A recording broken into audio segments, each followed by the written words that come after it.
Hi everyone, welcome back to another episode of Riftbound 101. Today is the first episode in our Unleashed set review series. So this time around, we're going to be doing things a bit differently. I'm going to be reviewing today Legends and Battlefields, and then I'll be figuring out if I do one by one colors or two in one episode. These episodes take a lot of weeks, and we only have so many episodes between sets, given the pace that the game is being rolled out at. So I want to cover them, and I don't want to fall too far behind Chinese regionals and city events as they're shaping up over the next month or so. But you probably want to know what's on the horizon, how new cards are changing old decks, and what new decks are popping up. So I figured it's time to start. The plan for today was originally to talk about regional prep or bigger events, but I'm going to kick that down the road for a little while, and we'll figure out in May when to put it up. So a little bit about how I'm going to be approaching today's episode before we get into the ratings. So like I mentioned, today is Legends and Battlefields. And I know a lot of people rate these. In set one, I didn't want to rate them because I didn't feel super adequate doing so. That's still kind of the case, but I think there are some tools that are useful. And in particular, I'm going to be taking up the Manch's rating tool that's used also by Challenger TCG. There's going to be a link down below if you want to use it as well. It's a free tool, and one of the better things about it is that it lets community members rate and kind of see where they fall on their ratings relative to other people who are doing that.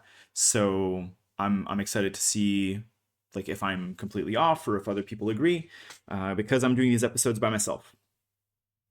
The other thing I want to talk about, because the rating tool is from 1 to 10, is kind of how I'm going to be grading things.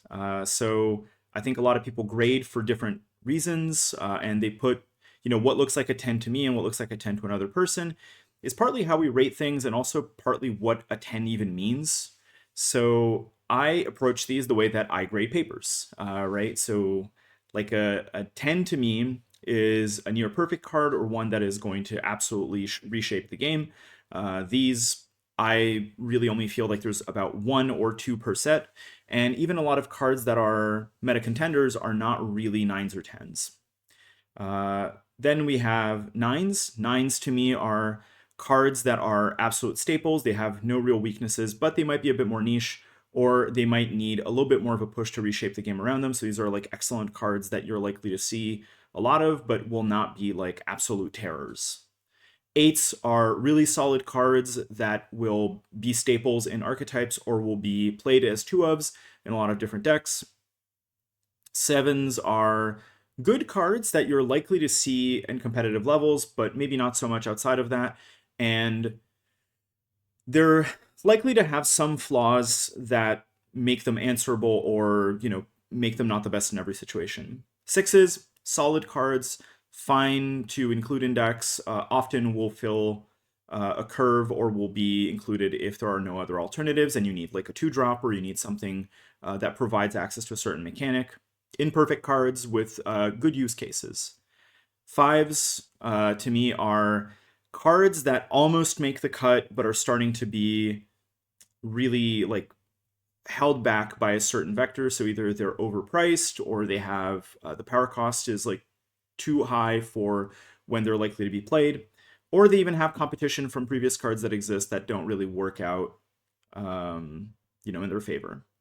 And then this is probably going to be an issue for today, and we'll have to figure it out. Is like between a 1 and a 4, we're really splitting hairs between cards that I think are different degrees of unplayable. Fours, I think, are flawed concepts or flawed executions. Threes are cards that are just like not on rate, or again, like there's some kind of an idea, but I think it's mismatched with the tempo of play of a certain deck. Twos, I think, are nigh unplayable cards that maybe will see some use case if you really need like 15 2-drops for whatever reason, and this is like your 14th and 15th 2-drop. And then ones are unplayable cards. I think the scale only goes from 1 to 10, so this is functionally like a 1. But I want to be clear, like when I grade in my classes, like a 5 and under is an F to me. So 5s I think are borderline like good, like playable cards, but anything under, we're starting to like really split hairs. And really the reasons why I think those grades are still important is because 4s and 3s will likely still see play in like pre-rifts or in draft environments where you are like much more strapped for cards, and because they're like not in the context of the other cards.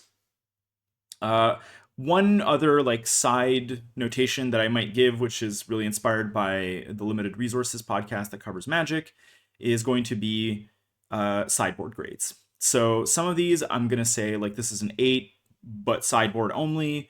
What I mean by that is that this is a card that I would not play in my main deck unless the meta was incredibly suited to it. But I would play it on my sideboard as an answer to specific kinds of decks, and then you might end up with any number and a sideboard grade.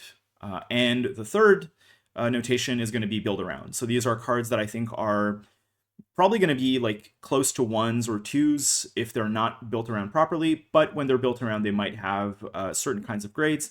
Good example of this is like Grand Plaza. I think Grand Plaza is like a 1 in every deck, and then I think in the decks that it is built around, it's probably like a 4 or 5 that you might, catch a niche game off of sometimes, but most likely it's not a card that you want to play unless your entire deck is dedicated around it. These notations are a bit harder, I think, especially like sideboards do not work for battlefields, and build arounds do work for battlefields, but they kind of have the issue that you're only going to see you're going to see your sideboards like 1 out of 3 games, or maybe even not at all if you're like going to 2-0 or getting 2-0'd. So that's the general plan for today, and obviously you can probably disagree with these grades. I'm sure many of you will. Feel free to comment and tell me why you think I'm off the mark. And what I would like to do is, before Vendetta releases, is to come back to these and sort of evaluate which cards I was right about and which cards I was wrong about, and why that ended up being the case. I think there's a lot of like learning opportunities when you're doing that. And yeah, that's the plan for today. So let's get to it. So first up, we have Virtuoso, Jin's Legend, which has the text, if you played a spell, or when you play a spell, if you spend 4 or more, you may banish it. Then, if there are 4 spells banished with this legend, put each of them in your trash, you channel 4 runes, and you draw 1. So obviously the main comparison point with this is Kaisa. Kaisa reduces 4 of your spells by 1 channeled rune. So when you've played 4 spells, Jin Virtuoso effectively does what Kaisa does, but only for 4 cost spells. So a bit more explosive and more conditional than Kaisa, but you also get the draw, which is somewhat important. So I think Jin's not going to be as much of a mainstay as Kaisa, largely because you can't really get to that 4 cost as easily as maintaining, like, shaving off costs with Kaisa, where, for example, if you're playing something like Voidseeker, you avoid paying that 1 rune. So this has the issue of, like, for example, if you need to Piercing Light or Falling Star and you deramp yourself, then it gets harder to get back to your 4s. But I do think that Jin's going to be a decent legend. I'm personally leaning towards a 6. I feel like this is a legend that is not necessarily going to be a mainstay, but I think that this ability might be home to a certain kind of deck that is like a 4 cost deck. I think you probably are going to struggle to get the most value out of this if you're playing into aggressive decks, largely because the anti-aggression tools are all under 4. So Piercing Light, Falling Star, Bell's Breath, these are not like 4 costs. And I think it's going to be better if you're playing into a slow meta where you want single target removal. This does favor things like Singularity. And obviously there are some like crazy things you can do with like Time Warp. So I'm leaning towards a 6, and we will see if that's correct or not. Curtain Call. Oh, actually, I have to just move these a little bit. Yes. Curtain Call is a 4-cost spell, so obviously triggers Jin's Legend at least once, and it has a triple repeat, so this is important. You can pay each of these repeats separately as an additional cost, and obviously the spell remains counterable on the basis of like its 4 costs originally, even though you're going to be like upping its cost due to the repeat. So it can cost 4, 5 and or 6 and a power, 6 and 2 power, any combination under that. And for each time you cast it or repeat it, you get to choose one of these clauses. So draw 1, deal 2 to an enemy to a unit at a battlefield, 3 to a unit at base, and 4 +4 or -4 to a unit at a battlefield this turn. So I think my favorite comparison point for this is if you pay 1 and a power. So if you pay like 5 and a power, you get to draw 1, deal 2 to a unit at a battlefield, and 3 to a unit at base. So it's like a smaller singularity that will trigger the legend, will only deramp you 1, and will draw you a card. I like this a lot. I think this is one of the prime reasons to be in Jin. I think this will be played as a 3 of in Jin decks. And sometimes you'll want the additional cost, so then it'll cost like 6 and 2, where it's effectively singularity, and then you get to do like 6 to a battlefield, because it's 2 and the -4, and you can split that if you want to split it differently. 3 to a unit at base and draw 1. Then it becomes like singularity 1.5. You get less damage to a unit in base, but you get to draw a card. So situationally, much more flexible and suited to other kinds of board states than singularity, but singularity is a really played card, and I think it will be played in this deck, so you're likely to see like triple Singu, triple Curtain Call. I quite like this. I feel like this is a 7. I feel like this kind of effect is going to struggle, especially with how Jin works if you're running into a field of deflects. I think that's going to be the case with cards like Vex. There's also like Aurora decks that are going to be rampant. And so I think it's good, but it's not like broken. Let's put it that way. Pride Stalker. So this is Rengar's legend ability. When you play a unit, give a unit +1. Notably, the unit they're giving +1 to does not need to be a unit that you played. And playing a unit includes playing from hand, playing from other effects, and flipping from hidden. So I personally really like Pride Stalker. I think this is like the cornerstone of an aggressive strategy. I think it makes a lot of cards that didn't seem that good into much better cards, and it lets you play with ambush, it lets you play with flash, it lets you play with like mass body generation, although tokens are more of a yellow thing. But from what I've seen, I quite like this a lot, and that one might will often break a lot of situations. So a good example of this is like Kaisa Survivor hits 5 and can trigger Sunken Temple. I think that's like a great ability. Rengar's yellow or orange legend gets to effectively be like, I think a 6 power, because I don't have the card in front of me. But you're going to hit a lot of breakpoints with this that are going to be annoying to deal with removal. And it's going to turn hiddens into like distributed buff effects or like +1 effects. So if this is playable, like if an aggressive strategy is playable, I think this effect will be good. It does run into an issue, which a lot of the legends I'm going to be talking about run into this issue, which is like if they are not card draw legends or resource legends, the decks always face a bit of a steeper penalty. So like orange is already a color combination that doesn't draw very well. And yes, it does make your draw engines better. Like it makes your Kaisa better, it makes Nidalee better, but it doesn't also ramp you. So I like this, but it's probably like less good than something that will draw you cards. That being said, I think there's definitely a deck here. It's just like not contingent on the legend ability. So I'm going to give Rengar a 5, and I think it's going to be like fine, but not the best part of the legend. I want to give it a 5. Listen, I live by the grades I commit to. And then we'll see. Thrill of the Hunt, however, is a crazy card. So this is the primary reason to be in Rengar, and I think this card unlocks so many things. So I've often talked on past episodes that the thing that aggressive decks need to be able to do is compress power, compress points. Because the one thing that Riftbound really has set in stone is your ability to get to 8 points. This is why Aspirant's Climb is so good, and why Annie was so good being able to play Sneaky Deckhand, or why Sneaky in Aurelia was so good a couple weeks back, is because these are strategies that effectively like shave off time from the game. Now, Thrill of the Hunt is 2 energy and 1 power. Its reaction speed. It lets you banish a unit, and you can play it to any battlefield, ignoring its cost. So one of the things you can do with this is obviously like give pseudo accelerate, but you can also do this during your opponent's turn to a range of different abilities, spells, showdowns, and also triggers on battlefields. And there are a couple of battlefields also coming with this set that will give you that kind of trigger. So you can thrill of the hunt a unit and respond to those start of turn triggers or whatever people are doing to effectively score a point during the enemy turn. So this is like a ride the wind that can't go back to base in the worst case.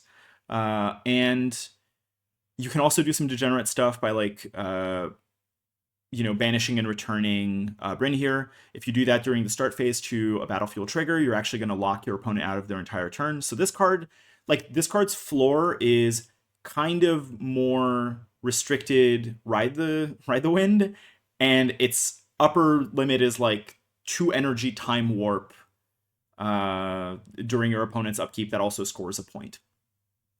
I said upkeep, I mean beginning phase. Obviously, you need other pieces for this to work, unlike Time Warp. But if that's like the thing that this is the most constrained by, I think it's fantastic. Note that if you are on a battlefield and you just banish and replay it to that battlefield, you can't score on that battlefield. It has to be at a different one, is my understanding, post some of the rules changes recently. So you do need to like accept some risk if you want that point by moving to a different battlefield, but this card is fantastic. I actually do think that this card will be somewhat meta warping. I think the one thing that holds it in check is just if people are playing like Defies, you can get locked out. So for that reason, this is like a 9 to me. It's not like omnipresent. Like I want to be clear, something like a 10 to me is like Watcher. Watcher is like one of the cards that I consider to be a 10 or a 9. So this card is on that level, but I think is maybe a bit more restricted. We're like splitting hairs though. This card is amazing, and it will be an auto 3 of in like every Rengar deck forever. That's my feel at least. Pike, Blood Harbor Ripper. So this is our new Fury and Chaos Legend. 1 energy, exhaust, return a friendly unit, add a battlefield to its owner's hand, play a gold gear token exhausted. So if you're somebody who's coming from Magic, this is a blink effect, and this is pretty terrifying because those kinds of decks have often either not been fantastic or absolutely like warped the game around them. I think Pike has some things that are like making this a bit more controlled. First of all, you have to be at a battlefield to be able to return the card to your hand, and often this means people who've been looking at like cards that like make the opponent discard or recycle. Obviously, you want something like looping Mind Splitters seems incredible, but what tends to happen is that you're going to have to play something else. You're going to have to like push it into a battlefield. Then you're going to have to return to your hand, and then you get a gold gear token exhausted. So it's a lot of tempo to make this work. I actually don't like it as much as I thought I would. I think some of the Pike cards are just better on their own, and I am aware there is like a dumb deck where you can just use the new like 3 energy spirit to make people discard. But again, pushing them into the battlefield like means that you can't just loop this on your turn every turn. Like if this didn't need to be at a battlefield, you just play a unit, use the ability, like pop it back up. Its best use case is if you are already at a battlefield, you can do that with the discard small unit where you can just like play it, bump it back, and replay it. So it's like a 7 energy play that makes you a gear and takes 2 of your opponent's cards, which is pretty rough. So I think Pike is like a bit cute, and I get the dream, but I'm not feeling it. I do think there is value to be gained, and obviously there are things that you can do with this that are going to be like pretty nasty. So like if for whatever reason you just like play a Mind Ripper to a battlefield, and then next turn you return it and you like plop it back up, your opponent's probably like losing the game. You're effectively like you're locking them slowly into like an attrition game state. But up until that point, I think this is like kind of a blank ability for like turns 1 to 3, which is not where I want to be at the pace that the game is currently at. So I'm feeling 4, but we'll see. Death from Below. So this is Pike's champion spell. I think so. 4 energy and 1 power. Kill a unit at a battlefield. Then if it had 3 or less might, you can replay this from your trash for 1. So this is obviously the cheapest version we've had of this effect, including like Drag Under or Blast of Power, which I think were 6 for Blast and 5 for Drag Under with conditional like rebates. And then obviously like its comparison point is maybe Vengeance, which is 4 and 2 energy, but it's unconditional. So I do like this. I think like your best use case for this is if your opponent has like 2-3 might units at a battlefield and you can like play this for 4 and 2 energy and you like double tap them. I think that's reasonable. I think if your opponent's like at 3 units on a battlefield, they're kind of stacking, which is not that common for 3 might units. A lot of the decks that tend to stack with big units, or they stack with wide boards, not with like medium-sized units. There is Lilia, and we're going to be on a little bit more sprites, and there might be some stuff with like LeBlanc holding, but I feel like the main scary thing with this is red and purple are already colors that don't ramp you on runes a lot, and deramping like pretty hard at 4 is pretty rough. And if you draw this late game, like let's say you draw this when you're at like 8 runes and you want to like kill 4 units, chances are your opponents are not going to be on like 3 might units. So it's not that the card is not good. I think that the like its repeat ability is not going to be active as often as you feel like it will in the late game, and it's going to be a bit too prohibitively expensive early.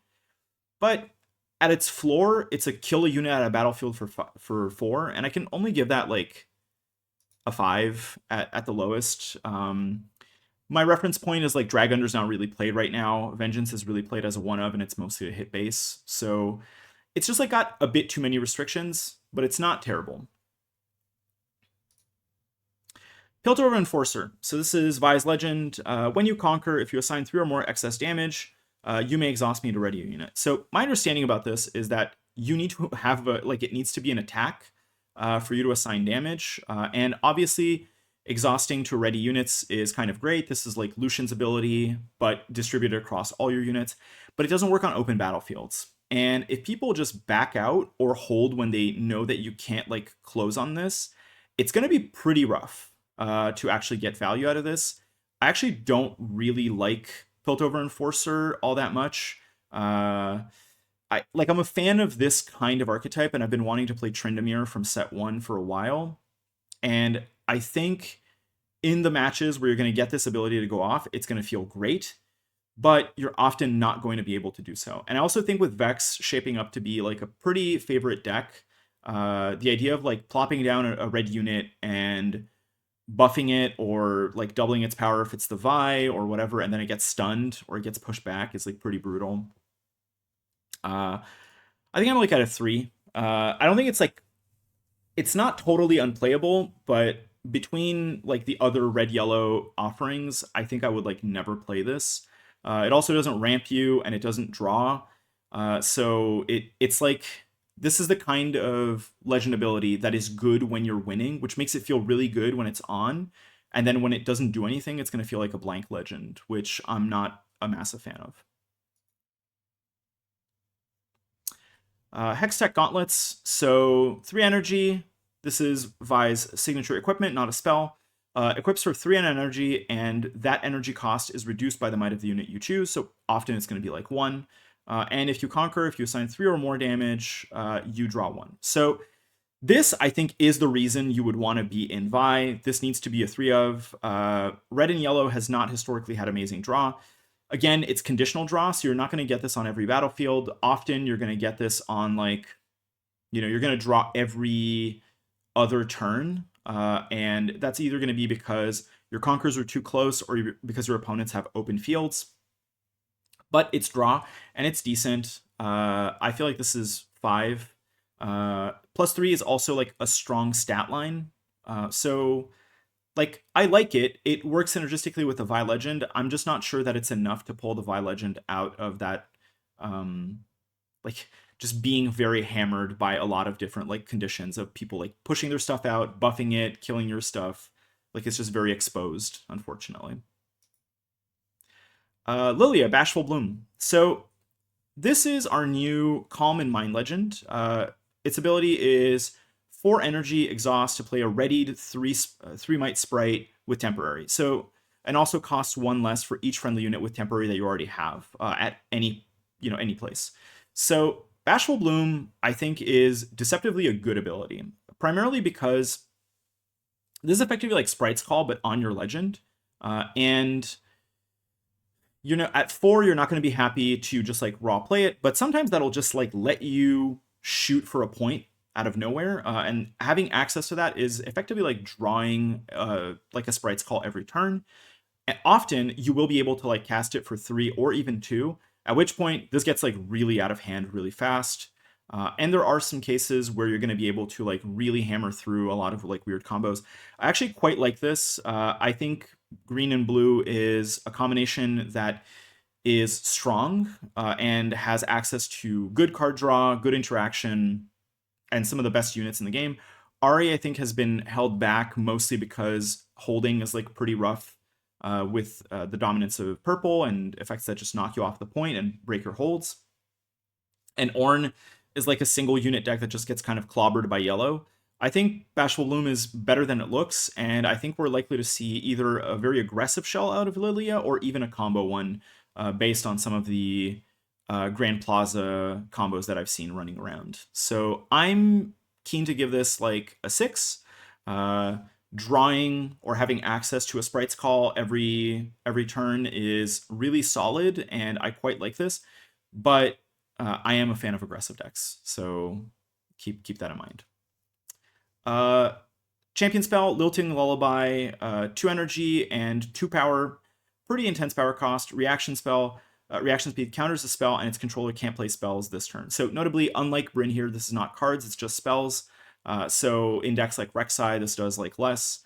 But there will be games where having access to this, which is objectively just like better wind wall and also can lock out your opponent if they're on a spell slinging deck, is pretty brutal. Like, this kind of shuts down decks like Jhin, and it can also shut down spell decks that are more based around movement abilities. So if you're thinking of anything like Yasuo or Aurelia, this can be pretty rough. It's also got a double power cost, so it can't be defied. And it can't be not so fast, and so it can only be traded into either by Lilting Lullaby or Wind Wall, or Hard Bargain. But at 2, I'm likely to have energy up to pay this. I like Lilting Lullaby. I don't know if I like it as a 3 of or a 2 of, and then 1 inside.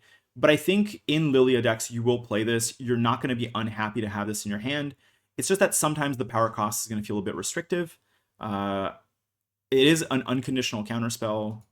To me, that's like a 7. The reason why I don't think this will ever access like 8 to 10 range is it can't hit units and it can't hit gears, and units really are the best things in this game. Like, you want units almost always.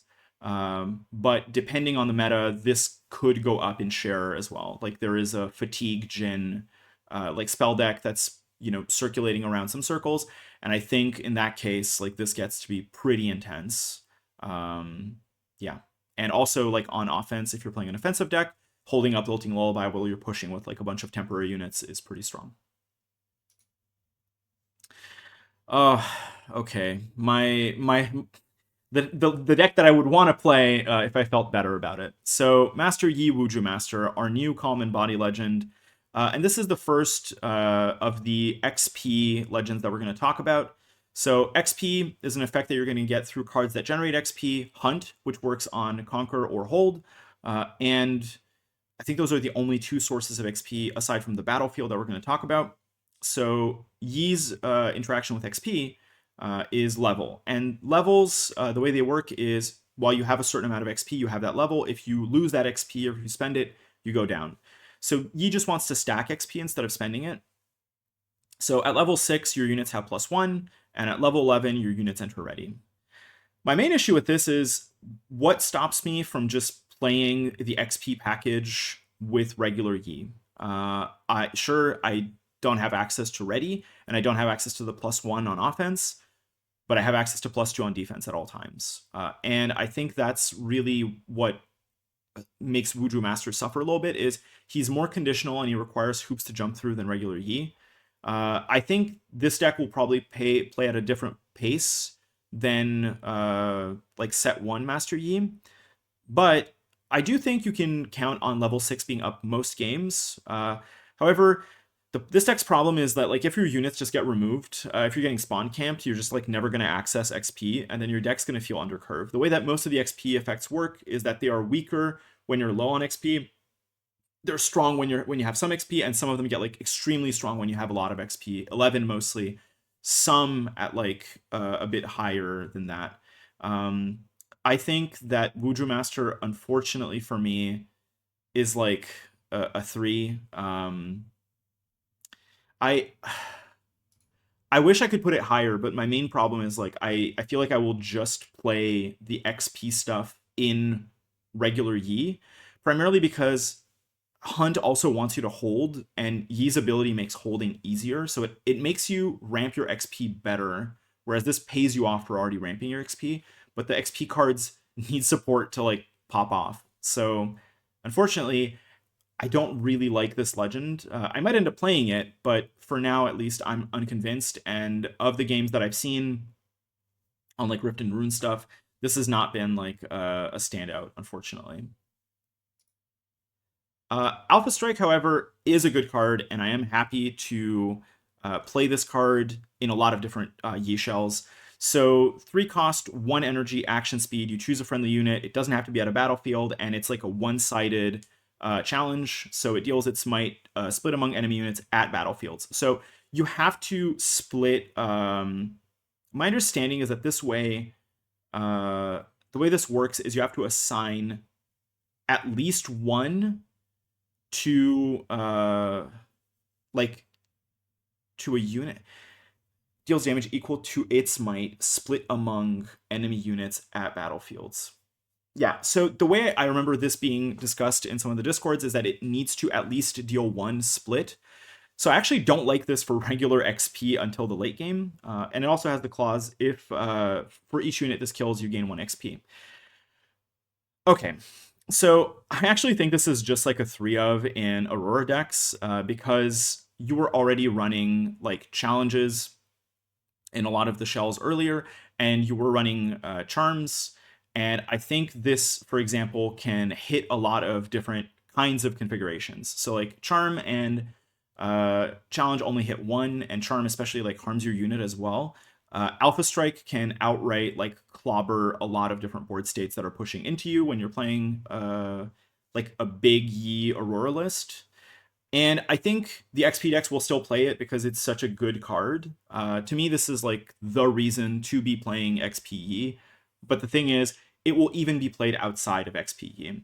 I think what holds it back is that it needs to split its damage equally. And if I'm wrong about that, then this is probably closer to an 8. And it only gains XP if you kill, which sometimes you're not going to be happy about. Sometimes it's going to be like crazy value. But otherwise, I quite like this. And then, yeah, the other thing holding it back is its battlefield removal, which obviously, like, if this hit base, which is really the case for challenge, you could just, like, clobber Stellacorns that are hiding out, or Victors or Ezreals, and then you would feel, like, amazing about this. I do really like this card, though. Vex Gloomist. So Vex Gloomist is a card that I think a lot of people were down on and now are a bit more up on. Obviously, the champions that we're going to talk about in probably like episode 3 or 4 of this are really strong. But yeah, the text is pretty simple. When you or an ally hold, you may exhaust me to draw 1. Obviously, this has multiplayer implications, but we're thinking about single player today. So I don't know if people forgot, but Grove of the God Willow was like a crazy card in set 1. It was only good in a range of decks because holding is so difficult. But if I play this and I can just hold with a unit even twice, I'm already pretty happy. And on the games where I get to go first and play this on top of Grove of the God Willow, I think it's going to be really hard for opponents to actually break through. I quite like this, and obviously we're coming off of like Draven, where we feel like Draven is crazy, but Draven is a 10. Like that is a legend that is the utmost like it's the maximal version of this that you could see. I I think this legend is actually like really good. I don't think it's the best part of its kit, but this is an ability that you will get value out of and you will feel good about it, and that's pretty much all I want out of my legends. To me, Vex is like a 7, and I think it's only because in certain matchups you're not going to be able to access it, and it's limited to 1. If you could just do this twice a turn, this would be like incredibly strong. But I like this. Like this is a really good legend ability. Shadow. So Shadow is your signature unit. So three might for 3, no energy cost, already a good start. If you play me to a battlefield, I enter ready. So you might ask, why does that matter, right? If I'm stacking, the answer is because you get an action ability, and that action ability is 1 and 1 power, exhaust, stun enemy unit attacking here.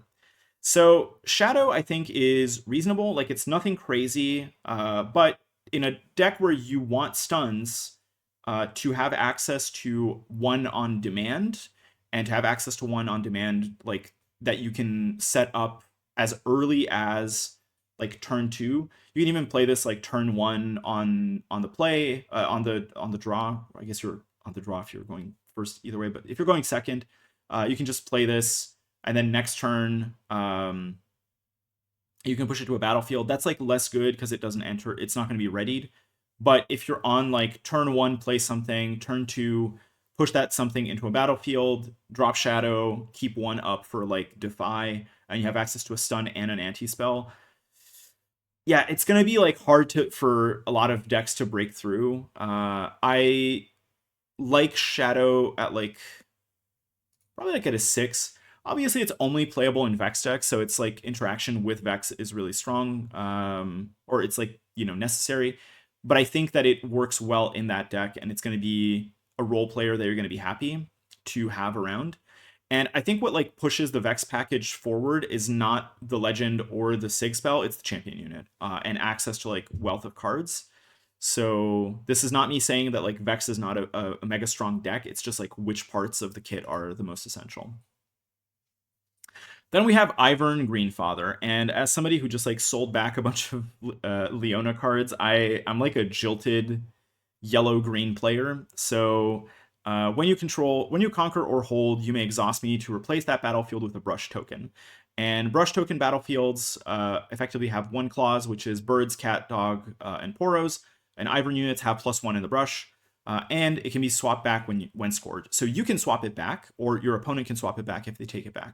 Notably, if you conquer and you replace a battlefield with a brush, and then you hold once, you can replace that brush with a brush, and then you will like have banished the original battlefield forever. So this is like Greenfather doesn't just get to blank a battlefield for a while. If it actually holds once, it can just blank a battlefield for the rest of the game. One of the key cases that you can have with Greenfather is you can play Aspirant's Climb and have it up for most of the game, and then when you conquer, you can flip it back to 8, and then you will have like lowered the necessary point total at the time when you want to win. So I think I have to like check if the point scoring for this happens when like you score the point and then you get the effect, or vice versa. If that's the case, then it's like pretty good as a use case on offense for like 1 out of 3 games. My main problem though is I think this is often going to be an effect that you're not like specifically super happy with, or that you care about that much. And the range of tags is actually kind of to your detriment, because I think there are a lot of good cards going around that are, for example, birds, cats, and poros. So often your opponent's going to get value out of this. It's going to be like a symmetrical legend. I actually think like Ivern to me is a 2. If this deck is playable, it's not going to be because of the legend. And I feel like it's cute, and blanking battlefields may become something at some point. But at least currently, there's nothing really that's making me feel good about this card, even though I wish I could grade it higher. Its signature unit is Daisy, 8 might and 9 energy for 2 power. It enters ready, and it reduces its cost for each of the following tags. So not for each bird, but for example, for each one of these that you have. So this is going to be like sometimes a 9 energy, sometimes a 5 energy, most often like a 7 energy, 8 might readied unit. And when it attacks, if you have all like all 4 tags across your units, it's going to stun an enemy there. So if we're like averaging out, you're probably going to see this effect like once out of 2, like 1 out of 2 occasions. But this unit unfortunately doesn't have like protection of any kind, so it doesn't have a deflect. So this is just like, this gets rebuked, it gets like destroyed on the field. It will often like have board states that it can't push into. I don't really like Daisy. I think if it was more aggressively costed, this would be like a fantastic unit. Like if instead of being 9, it was even 8 or perhaps even 7, then you could have like some crazy plays where you would just like load up on a bunch of tags, play this for like 4 or 3, and run into a battlefield and really, rock up. But often this is going to be like not that strong. Obviously, if you conquer somewhere and you flip that battlefield into a brush, this becomes a 9. But like, I don't know. I've seen like mountain drakes on battlefields just get run over, so I'm not like feeling super good about this. Diana, Scorn of the Moon. Our new blue purple legend. Reaction speed, exhaust, add 1 energy only to play during showdown. So you can play this for abilities or spells. Probably mostly going to be for abilities, for spells. But this is going to be it plays into Diana's game plan very well. Pseudo ramp is strong almost always, and we've seen, good use cases out of Annie. Annie, I think, has like a bit more of an open-ended ability and is a bit stronger with this, but you will have like things to use that 1 energy on almost every turn. If I look at this and I say like, if my legend red add like 4 or 5 energy during a game, like would I like that? And the answer is yeah. I think this is actually like a good legend. I think some of the restrictions keep it from being like incredibly polyvalent, flexible or ubiquitous. So you're not going to be able to respond unless you're in a showdown. And yeah, you're going to be able to do some pretty cracked stuff with this when it pops off. And other times it's not going to do all that much, but I quite like this a lot. Moonfall. So Moonfall is the signature spell. So 3 energy and 1 charm. Action speed, you choose a battlefield where you have units. You can move 1 enemy to that battlefield, and you can give enemies their -2. So Moonfall is kind of crazy. Obviously, it's kind of like Charm, but more expensive and has more use cases. And you have to be at a battlefield to move stuff into it. So it's not as freeform as Charm, but it is action speed. So you can actually play this with Diana's energy. And moving something in and giving like mass -2 is pretty good. Often you can think about this as like a 3-cost removal or a 2-cost removal if you're doing it during a showdown. And sometimes you will just be able to clobber your opponent's board where they're going to push in with like 2 units, and you can grab a 3rd one and gives like -6. This card is actually crazy, and I think it's going to lead to a lot of blowouts during combat. It is defiable, it is answerable through like a litany of effects, but you can also like push an opponent off of a battlefield. Like you can take one of their units from a different battlefield where they're holding and push it into a battlefield where they can't get out of. There's just like so much stuff you can do with this. I can't imagine that it's not going to be good. And I like it at 8. I think this card is like one of the main reasons to be in Diana. It synergizes well with the package, and its template is like what, AoE, slightly more expensive charm, off color. This is great. Like why would I not play this? Deceiver. So this is LeBlanc's ability. When you conquer or hold, you may discard 1 and exhaust me to play a reflection unit token there. It becomes a copy of another unit, and you give it temporary. Notably, reflections do not work on enter play abilities, but they work on death knells. So LeBlanc is, to put it lightly, cracked. She's not, I think, broken in the way that Draven was, but I think this will be like, if there is one meta legend that I think is callable from this set, I think Deceiver will be that. Karthuses are like super suited to this deck. You can make temporary units that die that have double triggers. You can play Watchful Sentry. You can play Soaring Scout. You can play the new Death Knell mech that makes a bird. You can play Ruined Rex.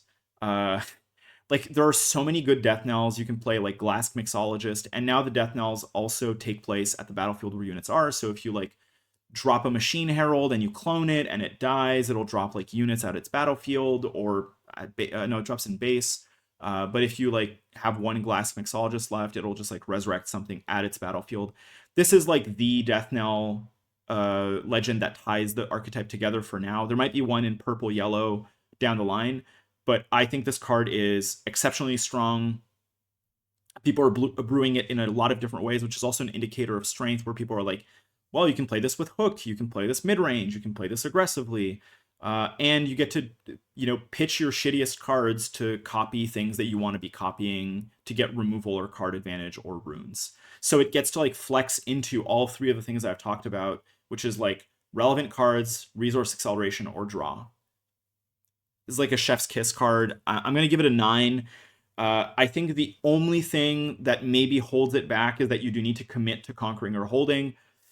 It might be a 10. We'll see in a couple of weeks, but this card is truly strong, and I like it a lot.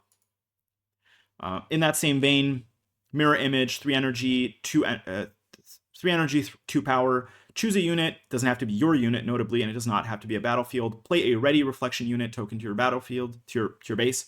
It becomes a copy of that unit and it gains temporary.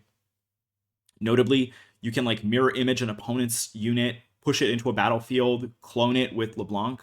I think this card will often feel like out of nowhere your opponent's flipping a battlefield on like a game on you entirely. I can tell you, for example, as an Aurora player, if somebody mirror images like Elder Dragon, I think I cry, because you get an Elder Dragon, they pop yours, they pop like units that are in other places, and they can push it in, and they can even clone it and get like another one. If you're playing cards like, God, like what would even be like a situation where I would be unhappy to mirror image like mid to late game? It's pretty hard. You can even mirror image for just like raw pushes with vanilla units. Obviously, I think it's like main case is it doesn't work with enter effects, so you can't like mirror image a Bryn here. But otherwise, I think this card is spectacular, and it's only contingent on your opponent playing units or you having them. So I think like Jin or Kaisa might be slightly rough if they have like small ETB units that you don't want to deal with. Then it loses some value, but I think this is like a strong, like it's a marquee kind of card, and clones in other card games are good, and depending on the cost, they are also game breaking. I don't want to play this early because of the 2 power cost, and that's like literally about it. I think if this card was like 1 power, it would just be a 10. Ironically, I do think that the 2 power does make it like uncounterable by Defy, which is the thing that's happening here. Void Reaver. So when you win combat, gain 1 XP. So this gives XP generation to all of your units, which is pretty neat. This is something that like will tie together the archetype. And then you can spend an XP to buff a unit. So this is like costless buffing, kind of like Lee Sin, but you do have to like generate the XP. Some units will just generate their own XP. There's I think Demacian Ambassador just generates 1, and then you can spend it to make it like a 3 cost 2 drop. That's great. And then spend 2 XP. You can move an exhausted friendly unit from a battlefield to a base. So, for example, if you're like playing Lucian, and Lucian readies, and like you get it back for no cost, like if I'm getting like Lucian effect for every 2 conquers, that's pretty good. Also, I think Kha'Zix is a bit underrated currently. I actually like it a lot, and I think of the 3 XP decks, I do believe this one will probably be the most solid one, because winning combats, kind of like Draven, is uncapped. So there will be situations where you can like punch first, or you can move your opponent's units and get a lot of XP, and then you can spend it to make it easier to win combats or to save units that have like movement abilities. So I like Kha'Zix. I think XP is somewhat going to be a challenge to pull off, but I kind of have the feeling that if any of the 3 XP decks work out, it will be his. And then we have Void Assault, which is his signature spell. So, or I'm not sure. 2 energy, 1 power, move a friendly unit, then move an enemy unit. So this is kind of like challenge meets charm, off color. A lot of units that are in purple interact with movement. And this is copies 4 to 6 of Ride the Wind on your turn. You're going to be able to move you can move an enemy unit out of a battlefield and yours in. You can move an enemy unit, yours out, and then an opponent's in. You can do like a range of stuff with this. I think its flexibility is pretty intensive when it's like set up properly, but sometimes if you lose the units, like the clauses, it's going to fizzle.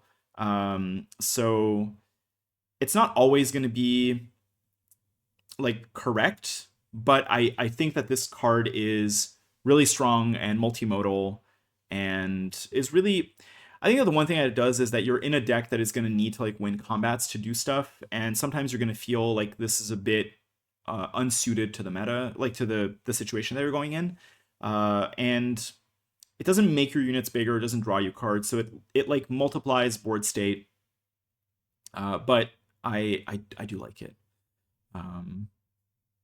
Yeah. Yeah, I guess its only restriction is timing. But yeah, I wouldn't be surprised to see this like pop off. And then my great disappointment, Poppy, Keeper of the Hammer, the champion I was most looking forward to. As somebody who plays a lot of like Yellow Orange, I feel like I'm getting punished constantly.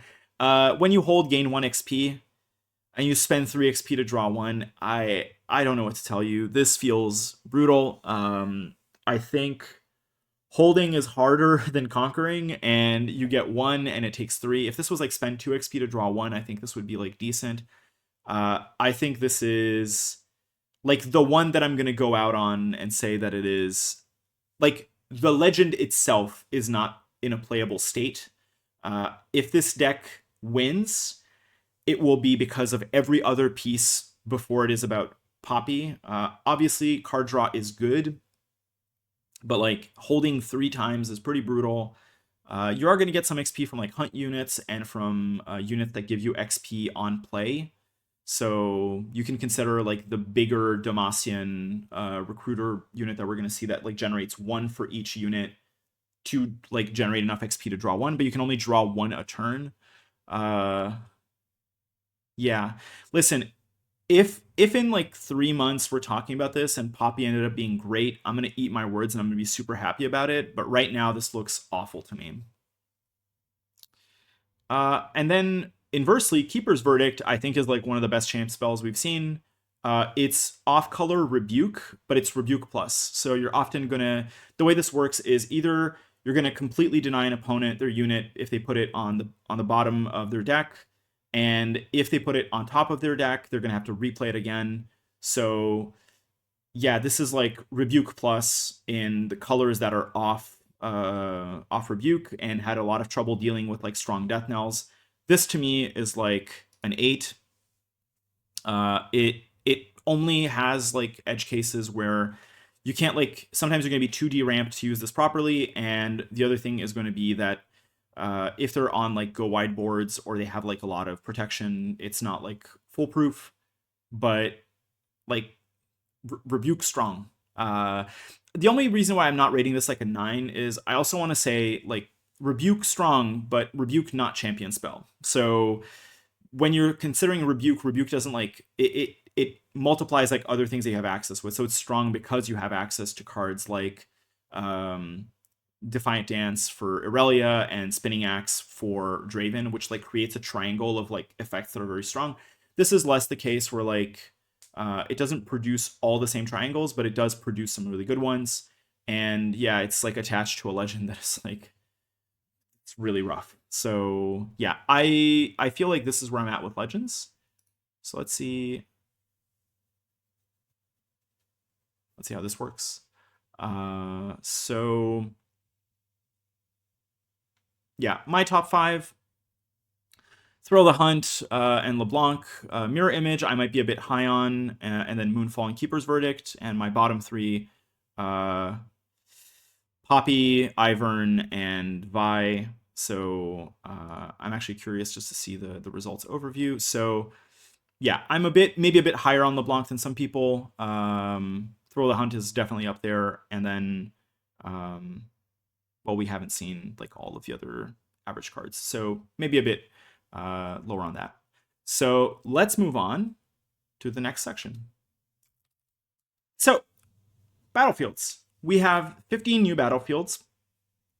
Obviously, like when we were talking about champions, we couldn't talk about sideboard grades. And I didn't talk about build-arounds all that much, but maybe I should have. And for battlefields, I think sideboards are just not a viable grade, and I think build-arounds are going to be somewhat more used. So starting off, Abandoned Hall. This is whenever a player plays a spell, they may give a unit they control here +1 this turn. So I think Abandoned Hall is like an exceptionally good battlefield. This is effectively like distributed Ravenbloom, which can stack with Ravenbloom. Like the decks that want to play this are already playing Ravenbloom. Imagine having like a Ravenbloom here when you're playing Kaisa, and every spell you give is like +2. Like Stupefy is already like -1/+2 draw a card. This goes incredibly hard. It's going to be good with Diana. It's going to be with Kaisa. It's going to be good with Aurelia. And it's just such a beating. I think like the fact that this also like is going to feel symmetrical in a lot of situations. Like if you're playing or asymmetrical, if you're playing like Rengar, you're not getting value out of this. If you're playing Go wide decks, you're probably not getting value out of this. I think this is the kind of battlefield that it's going to be like incredible in almost every deck that wants to play spells, and it's like a 9 generally and probably like a 10 build around. I think if you are in the Spellslinger decks that are heavy on spells, you just like auto include this and you play it like Going Blind and you're just happy. Yeah, crazy card. Altar of Blood. If a unit here would die during combat, its controller may pay 3 to heal it, exhaust it, and recall it instead. So it doesn't work on spells, and I think that's like its main issue. And it's like a second triple cost set ability. Obviously, if you're playing this with set, what you can do is you can use your first set ability and save a unit from dying to spells, and then you can like use this to stop it from dying to combat. This is like probably good for decks that are playing Ornn. It's probably good for Aurelia, and it's probably good for Set. Outside of that, I think this is like pretty awful. I don't think you're going to want to pay like 3 power and deramp like 1 turn and a half most of the time. And the fact that it's during combat means that it will have like some use cases that are going to be strong, but it's going to be weird. Yeah, like I don't want to use this with Camel. I think the probable abuse cases for this are going to be like the big XPE if it's like ramped up, which is a pretty like niche case, and then like Baron. You're gonna have to kill Baron through combat if it's here, but Baron's at pit usually. So the more I'm talking about this, the more I'm like off. I think it's like a 3. I think it's almost like a card that I will never see until I see it in a deck that is like fully built around it. So it's probably like a build around 5. But you only get this ability once every like 1 out of 3 games. So I'm not super convinced about this. Amateur Recital. When you hold here, you may move a unit at a battlefield to its base. So bidirectional, you can use it on your opponent or on yours. You can push, if you're holding with Vex, you can push somebody out of a battlefield and then take that battlefield and hold. This pretty strong counter to like Yi. If you hold at a battlefield that he's not at, you can just push out, but also good with Yi. So I think this is like a 4 for me, and it's mostly a 4 not because I don't value this ability, but because I think there are just like better hold battlefields. I think I want things like fortified position. or Grove of the God Willow, or even, God forbid, things like Rockfall Path in certain decks. So Amateur Recital is like pretty niche. I think it's like playable, but I'm not convinced of its placement yet, and I don't want to discount it, but I'm not feeling it that much. Black Flame Altar units here with temporary have shield. So I think this is more of a Lilia battlefield than it is a LeBlanc one, even though it looks like a LeBlanc battlefield, mostly because LeBlanc's going to be playing Death Knells, so they don't really care if you're pushing into them. And there are other battlefields that you prefer, I think, to that. And if you're on Lilia and you're pushing sprites that you want to tax your opponent for pushing into, then I think it's like decent. I think it's probably like a 4 again. It only works with temporaries, which are like 2 decks, and even then, I'm not convinced that I will play it over something else. But a good example would be like if I'm playing a Lilia deck in a pre-rift and I pick this up, I'm going to play it happily. So it's kind of in that tier of like, it's a 4. I think it's like a build around 4 to be fair, and it's like not really playable anywhere else. Duskrow's Lab. So at the beginning of your beginning phase, you may kill a unit you control here to draw 1. Banger. Battlefields that draw have been strong throughout the game's history. Obviously, we just talked about temporary.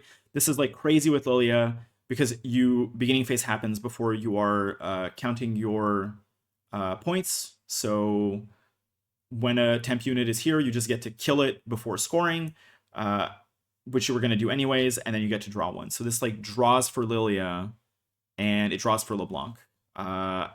And this to me is a 9. It's not like it's not an Omni battlefield. Like you're not going to play this when you're playing like Master Yi or you're playing like a big hold deck. But in a lot of cases, you're going to be happy to play this and just like chuck a unit into this. Like your Soaring Scouts, your like the mech that generates a bird just to get an additional draw. Like Lonely Poro in here, like, score a point, hold for 2, then like sack it. Conquer, hold to 2, then sacrifice it, draw 2. What's not to love? Forbidding Waste. So when a unit here is defending alone, it has -2. So this battlefield is like really interesting to me. I think this is like a 6. So I think people are like, this is like the reverse Yi effect, right? So a lot of decks right now love not stacking, and I think if we're in a stacking meta, this gets increasingly worse. But if you are forcing your opponent to stack, you can 2-for-1 them more easily. If they're not stacking, then this just punishes them. And if you're playing something like Victor, you don't care. Your units were already going to 1, so you can like Forbidding Waste them, make their 3s into 1s, and you can like punish them for holding. This is like an anti-Aurora tech as well. I quite like this battlefield.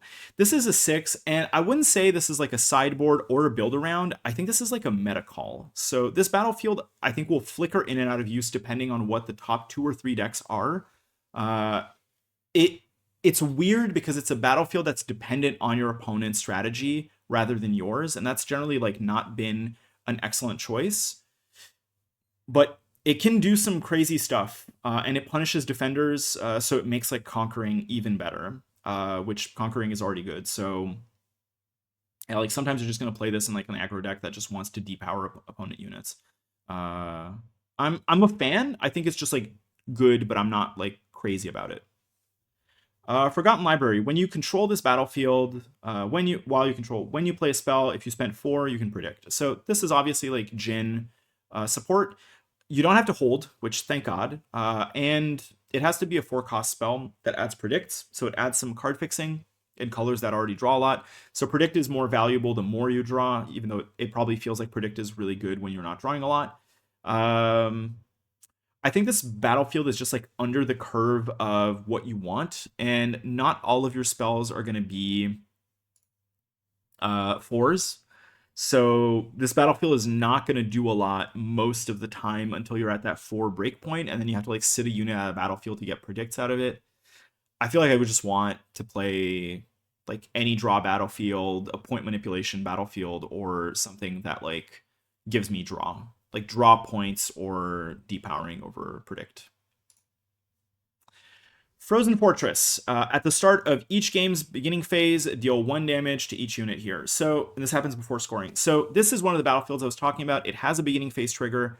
It will trigger even if there is nothing here, is my understanding. So it will go on the chain and it will start reactions. This is what you can react to with Thrill of the Hunt. Obviously, this also prevents like Victor decks from holding. This is like anti-Victor tech, it's anti-token tech, so kind of like the Forbidding Waste that we just saw.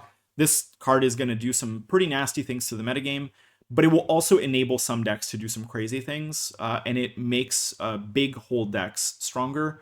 It also activates cards that care about wounded units, so like Warwick actually gets to pop off with this.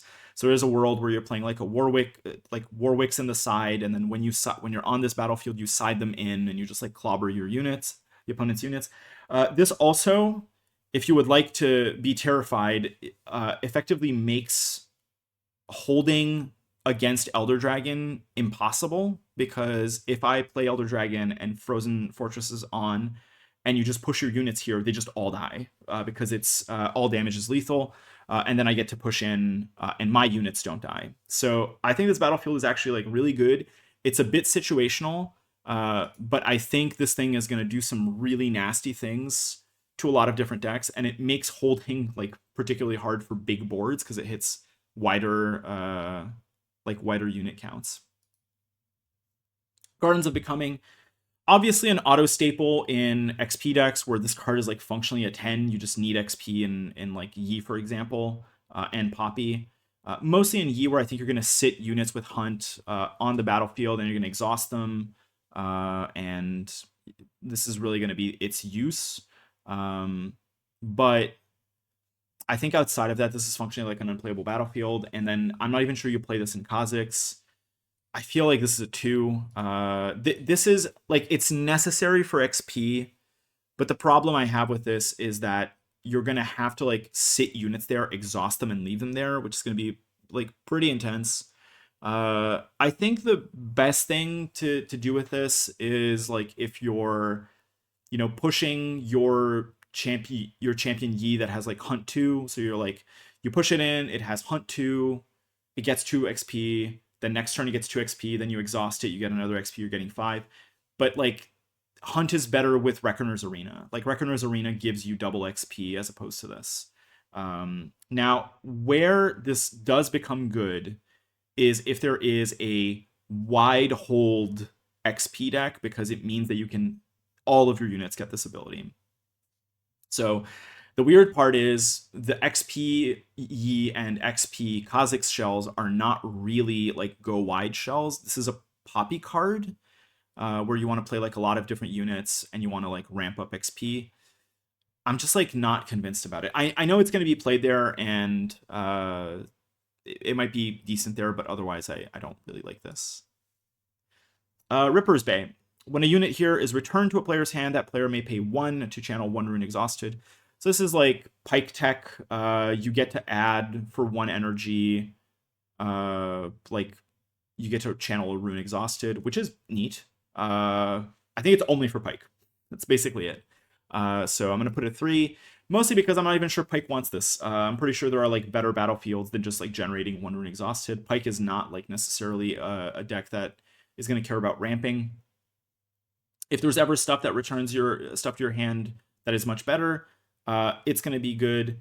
And the other thing with this is it's symmetrical. So if you're playing like Diana and you play Starcrossed and you return your opponent's unit, they also can play.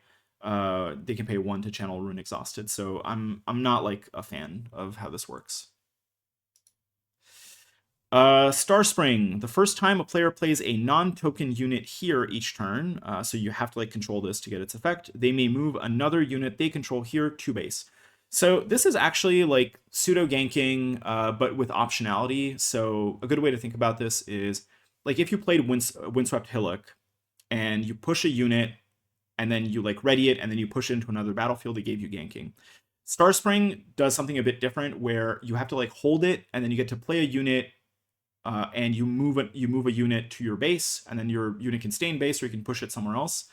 So Windswept Hillock to me is decent, and I actually like this card probably for Aurora Shells. or like those kinds of decks where you can drop a unit here with Yi, and then next turn you can like drop another unit, push that other unit to your base, and push it into the other one.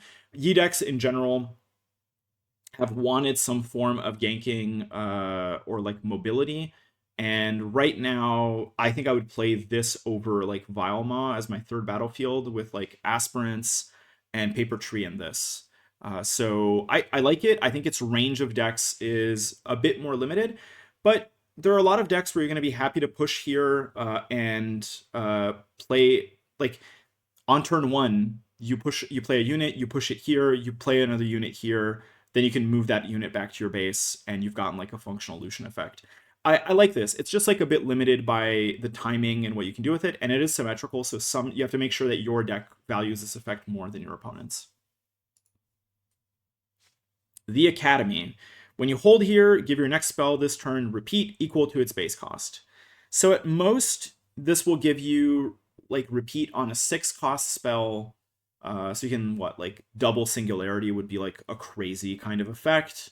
But if you're playing something that allows you to draw, this is probably like really good. There's a case for like ramp spells getting doubled, but I'm like less convinced. You have to hold. And I think that's like the main issue with this is it's like super telegraphed. You're gonna try to hold and then like double up a spell. So if your opponent sees that they can't break your hold, they can hold on to counter magic. This is gonna be like a bit tougher to pull off. I think this is probably like a 4. I think the decks that like this will get value out of it, and there are a lot of decks that have good spells that giving repeat to will probably break the game. Obviously, you can't repeat like Time Warp, but there are a lot of things that you can do with this that are going to feel pretty brutal to some players. Good example is like imagine giving like Falling Star repeat. Yes, you deramp 4, but you also like take care of 4 things, and then sky's the limit from there, depending on what you want to do. I do think you can probably like what is like the best thing that you could repeat with this that I can think of? Like what's a strong card right now that if you could repeat, you would just feel like you're over the moon? But you have to hold. So you have to be a hold deck that wants to do this. Double challenge, double charm. Those are all like good effects. Yeah, it's probably closer to a 5, and I think it can break either way. It's just a question of like what your deck does that the opponents can't. Yeah, and it's repeats on your turn, so it has to be repeats on proactive spells. Yeah, we'll see. Trapping Grounds. When you conquer here, if you assign 3 or more excess damage, play a 1-cost bird with Deflect. So you have to assign damage, and you want birds, and the deck that cares about birds is Ivern, that replaces battlefields. So it's like Vi or other decks that want to assign damage.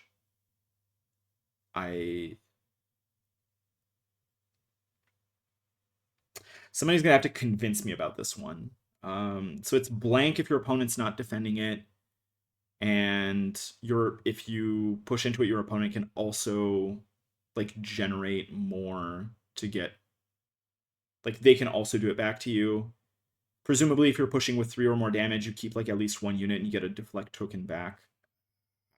This feels like a 1. This feels like a bad battlefield. I love the art. That's really the 1 is coming from there, but otherwise I'm not seeing it.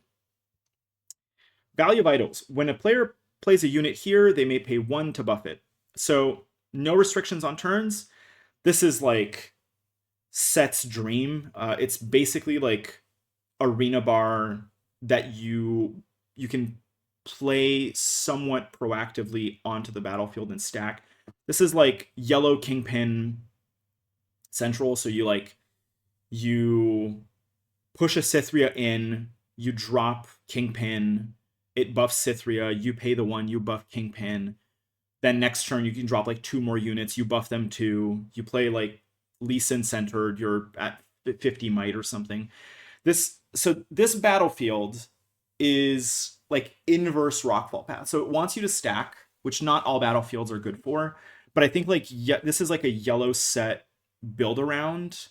And You can probably like do some nasty stuff with some other decks, but I like this at like a five. I feel like I'm giving a lot of fives. The reason why I don't think it can go much higher is like all of the stuff that like plays into a battlefield can like harm you too. So if you are like pushing into this and your opponent plays like Dead Bloom or the new Arachnoid Horror or Rengar or like other ambush decks, they can also buff their stuff. So I think it's like it's like a five in that you want to be a unit heavy deck. It's probably closer to like a six or a seven for like yellow set specifically. I have to say I'm fond of this card. I quite like it, but it'll be a question of like how good it is. And then Vault of Helia is our last one. When you hold here, your non-token units cost one more to play this turn. So this punishes holds by making all units more expensive. Hold decks tend to hold with spells. I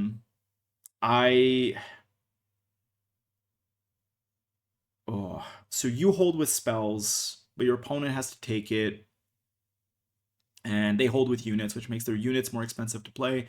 And you can force them into some weird states where they just can't hold. It's like a punitive battlefield. This breaks.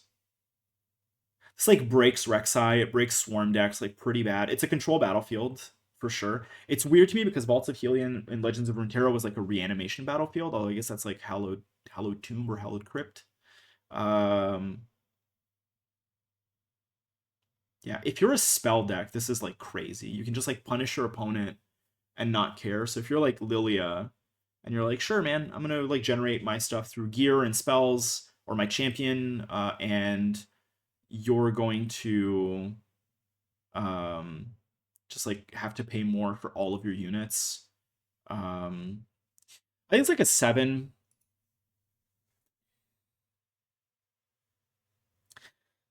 The decks where you want to play this, you're going to feel like incredibly good about it, but it's not really playable in a lot of decks, and sometimes it'll have some dead spots.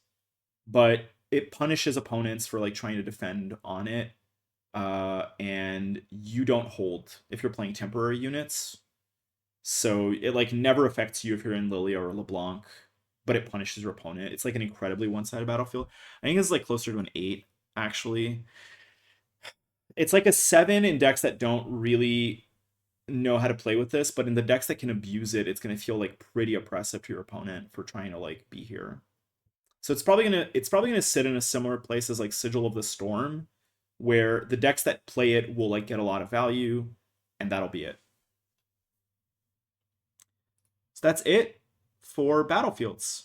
Um, Abandoned Hall and Duskrow's Labor are top two, and then Vault of Helia I quite like, and Frozen Fortress I think is good, and Forbidding Waste I think is good. Yeah, I think I'm like happy with all of the good ratings, and then bottom three: Trapping Grounds, Garden of Becoming, and Altar of Blood.